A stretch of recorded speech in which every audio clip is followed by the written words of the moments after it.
श्री स्वामी समर्थ.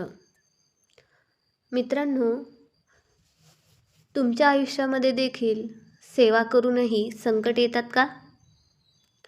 सेवा करूनही संकट का येतात? ऐका हा स्वामींचा सकारात्मक संदेश. अनेकदा आपण स्वामींची मनापासून सेवा करतो. केंद्रामध्ये जातो, माळ जपतो, 3 अध्याय आणि ते 11 माळी जप देखील करतो. पण तरीही आयुष्यामध्ये अचानक संकट येतात आणि मग मनामध्ये शंका येते. स्वामी, मी तर तुमची इतकी सेवा करते, मग माझ्याच नशिबात हे दुःख का? जर तुमच्याही मनामध्ये हा प्रश्न येत असेल तर हा व्हिडिओ शेवटपर्यंत नक्की बघा. स्वामींची दृष्टी आणि सकारात्मकता. स्वामी भक्तांनो, एक गोष्ट नेहमी लक्षात ठेवा.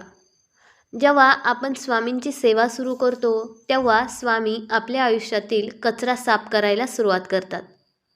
जसं घर साफ करताना आधी धूळ उडते आणि आपल्याला थोडासा त्रास होतो, तसंच सेवा करताना देखील स्वामी आपली जुनी कर्म कापतात. जुनी कर्म कापली जाताना थोडा त्रास होतो. स्वामी म्हणतात, मी तुला संकटातून वाचवत नाहीये, तर मी तुला संकटांशी लढायला समर्थ बनवतोय. संकट एकट्याने येतात. संकट येतात कारण तुमच्या आयुष्यामध्ये काहीतरी मोठं आणि चांगलं घडणार असतं. ज्या पद्धतीने लॉ ऑफ अट्रॅक्शन सांगतं की तुम्ही ज्या गोष्टीवर लक्ष केंद्रित करता तेच तुमच्या आयुष्यामध्ये वाढत जाते. जर तुम्ही संकटावर लक्ष दिलं तर तुमच्या आयुष्यामध्ये संकटेच वाढतील. पण जर तुम्ही स्वामी माझ्या पाठीशी आहेत या विचारांवर लक्ष केंद्रित केलं तर तुमची शक्ती आपोआप वाढायला लागेल. स्वामी तुमच्या वाटेला आलेलं मोठं संकट देखील एका लहानशा सुईसारखं करतात.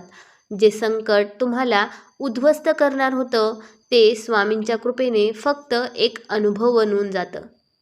त्यामुळे जेव्हा संकट येईल तेव्हा रडू नका, तर स्वामींना म्हणा, स्वामी मला माहिती आहे ही तुमची परीक्षा आहे आणि तुम्हीच मला यामध्ये पास करणार आहात.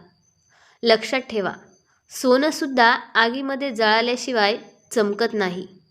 तुम्ही तर स्वामींचे वाघ आहात, भित्र कोकरू नाही.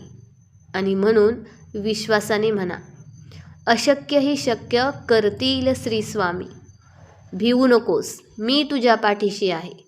श्री स्वामी समर्थ.